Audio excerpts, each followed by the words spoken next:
This is the American Law Journal. Despite no act by Congress, no specific ruling by the Supreme Court, is discrimination at work based on LGBT status becoming a thing of the past. Good evening, I'm Christopher Naughton. Welcome to the American Law Journal. Between the EEOC and the latest ruling by the Supreme Court on gay marriage, LGBT rights are growing at the workplace. But what if you are the T in that LGBT equation? Gina Passarella explains. Are you a woman? That's a very good question. We seem to assume that every person is either a man or a woman. Each person is actually both. 1952. A former GI travels to Denmark for surgery and returns a woman. Curiosity and shock accompany her return. Long before Renee Richards, Chaz Bono, or Caitlyn Jenner, there was Christine Jorgensen, pioneer, social icon. Today, she'd be considered the T in LGBT. Fast forward to 1964. Congress passes the Civil Rights Act. Title VII of the Act prohibits race, sex, and religious discrimination at work. Given the times, on-the-job protections for sexual orientation or gender identity, not even a consideration. But the terrain shifted in the late 1980s. The Supreme Court heard the case of a female executive denied partnership because she was perceived as too aggressive, too macho. It has been the case since Pricewaterhouse that discrimination on the basis of gender stereotyping was found to be protected by Title VII, but there's numerous court cases that say sexual orientation in and of itself is not protected by Title VII, which lists sex and gender. A recent EEOC decision, however, may change things. David Baldwin claimed he was not hired as an FAA manager at a Miami airport because he's gay. The Equal Employment Opportunity Commission agreed, calling it sex discrimination, and going where neither Congress nor the Supreme Court had explicitly gone before. The EEOC ruled in July that discrimination based on sexual orientation falls within the Title VII protections of the Civil Rights Act of 1964. It is not at all clear to me that the courts are going to accept that leap by the EEOC. There are some older federal court decisions that went out of their way to tell lesbian, gay, and bisexual employees that they did not have a claim. What that decision says is that you can't consider someone's sexual orientation without considering their sex. Which may afford more protection for gay and bisexual employees, and clearer guidelines to employers. But what about the T in LGBT? Because when you say particularly the T, it changes the answer dramatically. There's not necessarily a really easy answer. Sir, can you hear me? Because this is the ladies' restroom, and clearly that is a man. You know, if you have employees who are saying having somebody who looks like a male or we know biologically is a male in the bathroom with us, that is harassing. That's creating a hostile work environment. What do you do in some cases about things like security clearances or training records where people are actually changing names and changing legal identities? Or do you have an obligation during a transition from male to female? And because Congress and state legislatures are unlikely to act, solutions may come down to city ordinances and company policy. Most people in the workplace don't want to have a good claim that they can win somewhere down the road. What they want is they want to keep their job. They want to get the job. They want to stay on the job. And employers, many of them, most of them I'd say, are looking to make sure that they've got the best person on the job. Despite some recent rulings that have advanced the ball on LGBT rights in the workplace, the issue is still a moving target in the courts. So employers have taken it upon themselves to craft policies that work for them and their employees. The questions aren't always easily answered, but the dialogue is happening much more frequently and openly. For the American Law Journal, I'm Gina Passarella.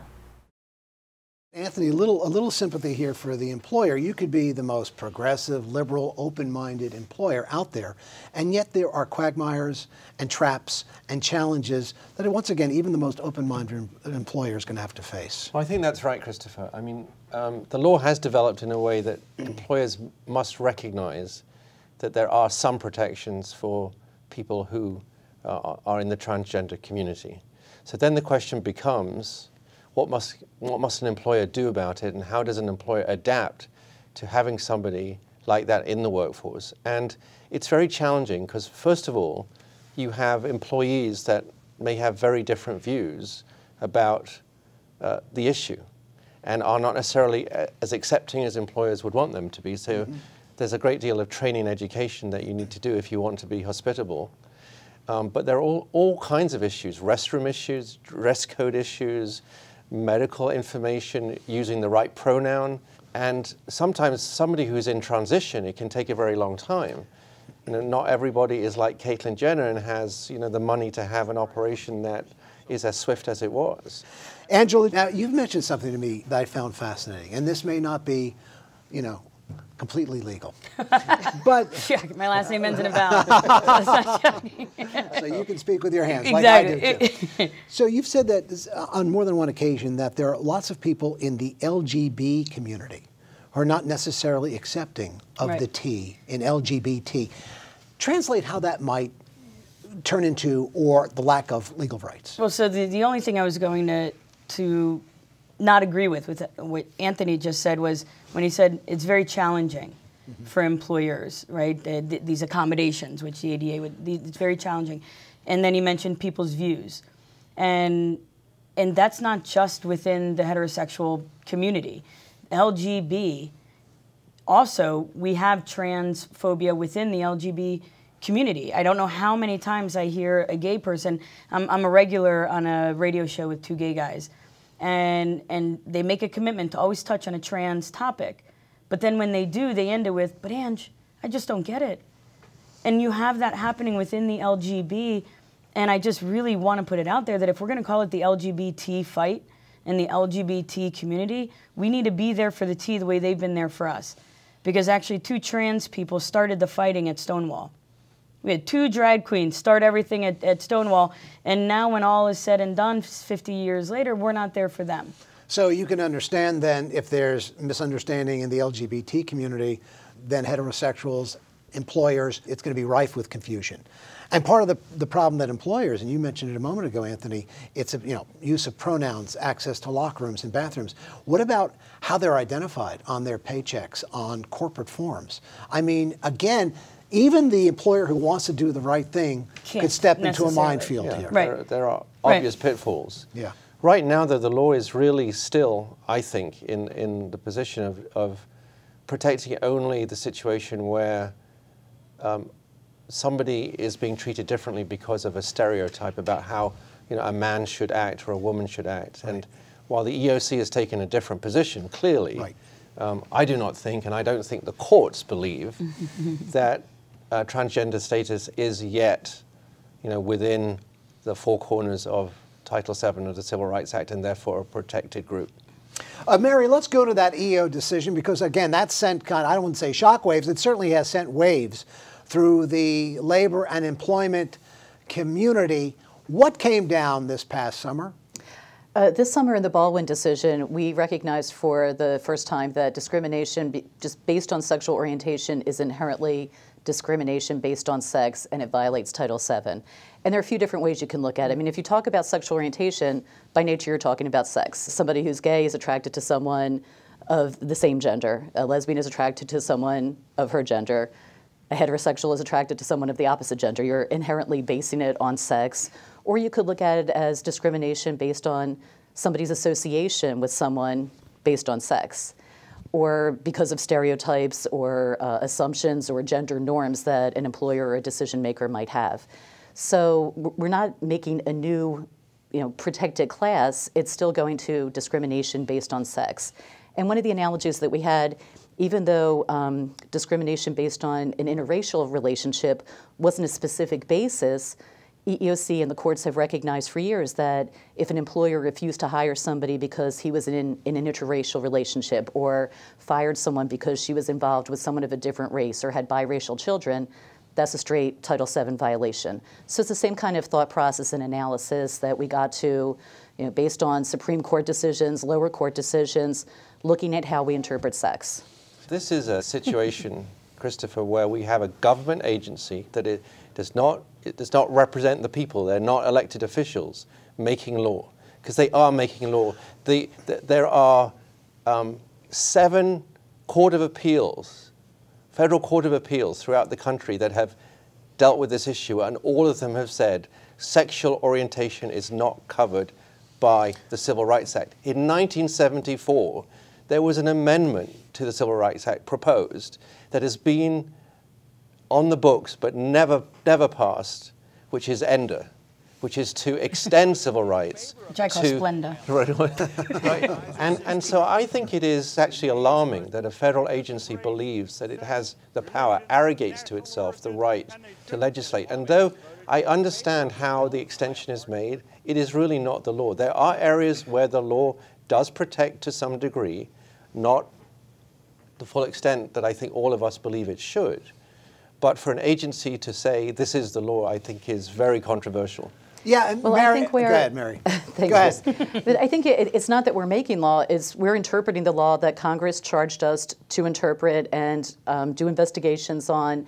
And some of the court decisions in the past where they were not recognizing that sexual orientation discrimination was covered, some of those types of decisions may have predated the Price Waterhouse and subsequent other lower court and Court of Appeals decisions. I mean, there has been an evolution and a greater understanding of how this falls within sex discrimination. So I don't think it's that we're making new law any more than when we recognize that discrimination because someone's involved in an interracial relationship, we weren't making new law. We were interpreting what we were charged to interpret, what is race discrimination. Same kind of argument, we're interpreting what is sex discrimination. And at the heart of any of our laws is that people should be judged on their ability to do the job. Okay. Their experience, not who they are or not who they're attracted to. Right, but again, there is protection for gender discrimination. That's why I said at the outset, maybe transgenders actually had a bit of a leg up, on folks who are gay. And yet the EEOC comes out and says, well, we're putting sexual orientation more or less into Title VII. I think that's would be Anthony's argument.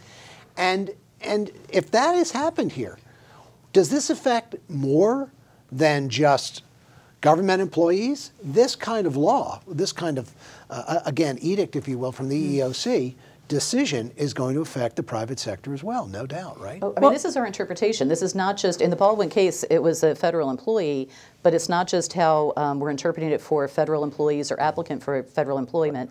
If it's somebody working for a private company or state or local government, if they have at least 15 employees, they're covered under Title VII, and these interpretations would apply to them as well. Let's take a look at Janet Mock. She is a transgender individual who is also an anchor on MSNBC. Listen to what she has to say about the various permutation of sexual identity. But you're also the face, and a beautiful face, I might add, of the T in LGBT, which is a phrase I hadn't heard maybe 5 years ago. There are 56 gender categories on Facebook. On Tumblr, there's 1,000. 1,000? I mean, I can't even begin to know what 56 would be. So, Anthony, you take a look at that, and why would anyone want to be an employer with 50 or more employees? Well, I think we can boil it down to just respect. At the end of the day, you don't need to know, out of the 64, 63, there's also LGBTQI2SA. I give seminars on it, or keynotes talking about diversity because we are so diverse. There's a recent case where there was a woman who sued because she claimed she had certain religious beliefs in which she was not going to be in the same bathroom with somebody who was a man, was now female. So she sued the employer on that basis because they were allowing, as guidance would say you do, that the person who was transgender to use the opposite sex bathroom.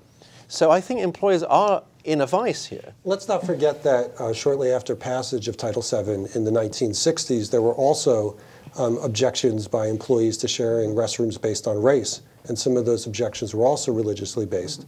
Looking back on it now, we find those arguments preposterous.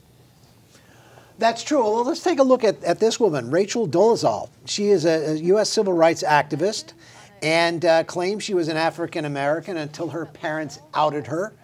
I mean, if we have that much choice over which protected class we would like to be in, does that not produce a great degree of uncertainty for the employer, even, again, if they're the most progressive of employers? But that begs to, it's a moving target on both sides, right? If it's a moving target for you, then it's a moving target for the employee as well. it's not fun to not know when you go to work whether or not you're going to be protected, what state you're in, what municipality you're in. You know, marriage, or the issue of gay marriage, really is a privilege. Not everyone wants to get married. But unless you're a trust fund baby, 99.99% of people have to go to work. So this is really, we're talking Maslow's hierarchy of needs. I empathize. I do. I empathize with the employers and the fact that it's a moving target. And as Scott mentioned, the law is evolving, and nobody can pinpoint.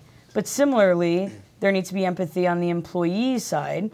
91% of trans people report being discriminated at work. 43% of that leads to leaving the job out of pure embarrassment, because especially when they begin transitioning, they may not even come close to looking like the gender that they identify with. And how embarrassing is that to then walk into a woman's restroom? So a lot of them even leave work on their own volition just out of pure psychological distress with what they're going through. So I truly empathize with both sides, but do we talk about reasonable accommodation here, not unlike with the Americans with Disabilities Act, Anthony? Well, there is an aspect to that, because if you see how the law is developing, then there are affirmative obligations on the employer to do things, such as, you know, maybe have a unisex bathroom, or to make sure that you have the right kind of dress code in a way that you wouldn't otherwise have to do. We've made reference a couple times to the uncertainty in the law creating a legal minefield. And to some degree that may be true, but let's keep in mind that it's a minefield that's very easy to navigate. Over 95% of the time, if employers simply base employment decisions on criteria that are relevant to the job, and they treat all employees with respect and dignity in the workplace, that accounts for the overwhelming majority of legal issues that could arise. It's really only some of the fringe issues we've been talking about, such as the bathroom issue, that are not avoided by applying those simple criteria. I think I agree with a lot what Scott said, and I think if it's employers take advantage of resources we have on our website, we try to make questions and answers available that employers might have about these coverage issues, how to comply with the law, so we try to do that technical assistance. It might take us a little bit of time, but I think we'll look back on this like, well, of course employees who are transgender would get the same protections, and of course they shouldn't be denied the right to a bathroom. Just like looking back, like Scott in the analogies we were giving, we wouldn't say, well, somebody who's of a different race shouldn't use the same bathroom, just because coworkers might be uncomfortable. We think that's absurd now, thankfully. So I think as employers do education and have training with their employees and take advantage of resources in their organizations as well that are out there that would help navigate these issues, I think that it'll be easier. And the heart of it is that treat people with respect. Don't make employment decisions based on sex, just like you wouldn't make employment decisions based on race or age. Everything should be on the person's ability to do the job or his or her qualifications, not who they are, not their gender. I think some of these unknowns are not that hard to figure out either. If an employee notifies the employer of their transgender status or that they're transitioning, keep in mind that most transgender people want to work. They want to be treated like regular employees. They want to do their job. And if an employer is uncertain, the employer can tap into the vast resources for education, but can also say to the employee in a respectful way, this is a new situation for me. I'd like to handle it with respect. Can we have a conversation so I can make sure that I'm thinking through all the ways I need to be respectful, which will, in fact, benefit the employer not just by avoiding legal issues, but enable the employer to have a happier, more productive employee who's comfortable in the work environment. We are so behind. We are so behind. If you actually look around at other countries, trans isn't even an issue. Remember when women could be in the military? Oh my God, this is going to cost millions. Bunkers, where are we going to put them? Oh, Jesus. And now Canada, 10 years, trans people in the military, and they've been figuring it out, and all is well in the world. And that's why Congress is never going to pass ENTA. Pennsylvania is never going to pass the Senate Bill 300 or the House Bill 300. So municipalities and corporations are going to get there, and by the time the Senate gets there or Pennsylvania's either chamber gets there, the game's going to be over. What if they gave a war and nobody came? By the time they get there, it's done. Well, I do think corporate America is ahead of this issue, ahead of the courts and ahead of Congress. And I think most Fortune 100, Fortune 500, Fortune 1000 companies have policies that prohibit discrimination on the basis of sexual orientation and gender identity.